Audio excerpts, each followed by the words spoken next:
Wacana penundaan pemilu 2024, Wakil Ketua MPR, rakyat tidak menghendaki amandemen Undang-Undang Dasar 45. Ini yang kemudian menyebabkan kita khawatir ketika ada isu 3 periode ataupun pembatalan pemilu 2024 ini.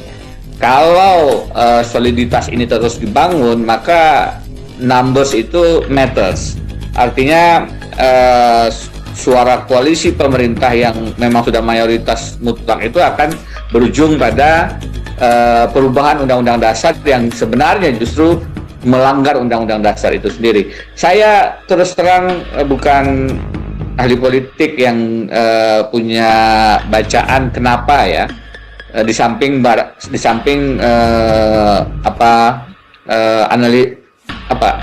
melihat secara singkat saja bahwa memang beberapa partai ini masih melihat peluang perubahan kursi, perubahan kekuatan di 2024. Mereka barangkali masih punya harapan begitu, sehingga menambah kekuatan, menambah daya tawarnya di satu sisi, dan di sisi lain barangkali mereka juga melihat penolakan publik yang sangat deras ya, sehingga kemudian akan berpengaruh juga kalau mereka tetap bertahan dalam ide yang tidak populer ini. Karena kan kalau kita membaca survei-survei, hampir semua survei mengatakan ada perbedaan antara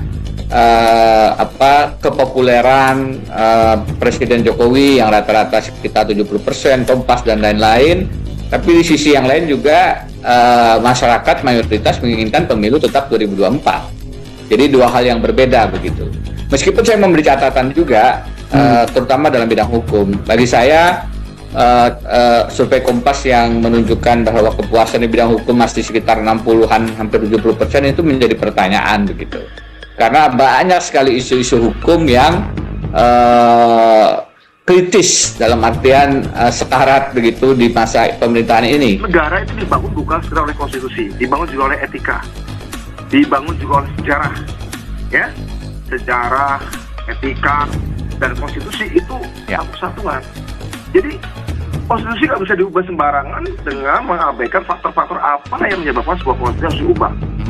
Ya, misalnya menunda karena pemulihan ekonomi. Yang namanya pemulihan ekonomi dari zaman setelah krisis moneter 97 juga ada pemulihan ekonomi kan. Tapi urusan pemilu kan urusannya sifatnya reguler.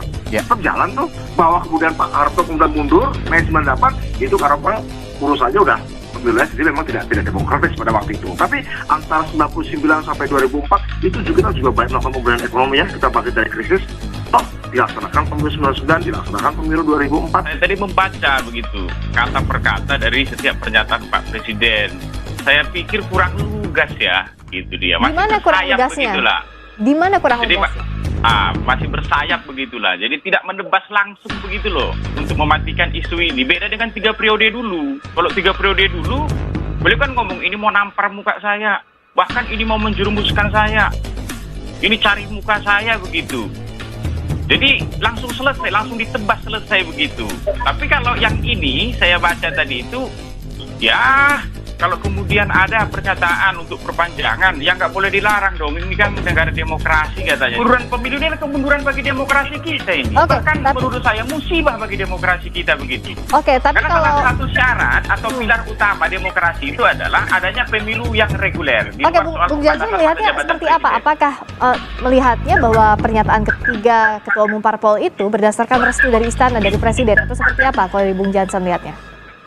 Kalau saya berharap itu tidak, itu makanya kalau kemudian harus masuk ke pernyataan Pak Jokowi tadi, saya katakan, saya baca kata per kata, Pak Jokowi kemudian mengatakan, Presiden menyatakan bahwa siapapun termasuk menteri, elit partai boleh mengusulkan wacana penundaan. Menurut saya nggak tepat nih. Menteri itu pejabat pemerintah, pembantu Presiden, dia harus patuh konstitusi. Termasuk perilaku ucapannya harus mencerminkan konstitusionalisme di Indonesia, komitmennya kepada demokrasi. Jelas kok konstitusi kita sekarang. Oke, jadi tegas rujukannya untuk partai politik dan menteri juga tidak boleh begitu mengusulkan. Tidak boleh. Wacana penundaan pemilu 2024, Wakil Ketua MPR, rakyat tidak menghendaki amandemen Undang-Undang Dasar 45. Wakil Ketua MPR fraksi PKB Jazilul Fawait menegaskan bahwa belum ada pembahasan terkait amandemen Undang-Undang Dasar 45 di pimpinan MPR. MPR sendiri saat ini masih melakukan kajian terkait amandemen untuk memasukkan pokok-pokok haluan negara atau PPHN. Dan sekarang juga dikaji di MPR.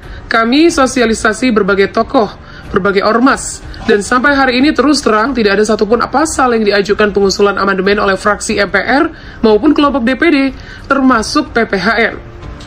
Begitulah kata Jazilul di Kompleks Parlemen Senayan. Sementara itu terkait amandemen untuk menghadirkan PPHN, diakui Jazilul wacana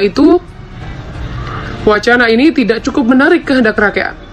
Sebelumnya, Jazilul mengatakan MPR tidak akan serta-merta melakukan amandemen Undang-Undang Dasar 45 tanpa adanya keinginan rakyat, apalagi terkait wacana penundaan pemilu 2024 yang kini santer, dan Jazilul mengatakan amandemen berbeda dengan pembahasan RUU antara DPR dan pemerintah. Sehingga untuk mengawali proses politik guna amandemen, diperlukan kehendak rakyat lebih dulu. Jadi elit politik ini nggak bisa. Kalau konstitusi, ya jangan sampai samakan kemarin Cipta Kerja, IKN dibahas, beda dengan amandemen. Beda dengan amandemen, artinya ada sebagian takut jangan-jangan ini terjadi. Begitulah kata Jazilul dalam diskusi di Kompleks Parlemen Senayan, Jakarta. Jazilul menegaskan kembali bahwa tidak akan ada penundaan pemilu begitu saja. Sebab untuk melakukan hal itu, dibutuhkan amandemen untuk mengubah konstitusi. Gak mungkin terjadi penundaan atau perubahan konstitusi atau amandemen tanpa kehendak rakyat. Itu udah gak mungkin, karena nanti akan berlawanan dengan kehendak rakyat itu sendiri. Menurut Waketum PKB ini, sejauh ini isu penundaan pemilu masih berkutat di kalangan elit sejak wacana ini dimunculkan. Belum ada pembahasan lebih jauh sampai ke akar rumput di kalangan masyarakat. PKB hanya melihat perkembangan saja, apakah isu ini nantinya akan menjadi perbincangan di warung kopi, sehingga menjadi kehendak rakyat, dan nanti kami bisa proses. Tanpa itu ya nggak bisa. Begitulah tegas Jazilul. Wacana penundaan pemilu 2024 yang diusulkan Ketua Umum PKB Muhaimin Iskandar alias Caimin terus menjadi perbincangan. Ketua Komisi Pemilihan Umum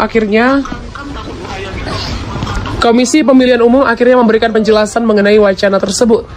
Dikutip dari Warta Ekonomi Jaringan Suara.com, KPU memastikan tak mau memberikan respon mengenai wacana penundaan pemilu 2024. Hal itu lantaran pelaksanaan pemilu 2024 sudah ditetapkan bersama DPR RI dan pemerintah.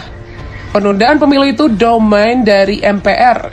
KPU sudah memutuskan di surat keputusan KPU tertanggal 14 Februari. Begitulah kata anggota KPU RI Firian Aziz di kantor KPU Sulawesi Selatan, Makassar. KPU menegaskan akan melaksanakan tugas dan tanggung jawab yang menjalankan pemilu 2024 setelah ada kesepakatan penetapan jadwal. Lebih lanjut, ia menegaskan pihaknya akan tetap konsisten menjalankan kesepakatan yang sudah menjadi penetapan bersama.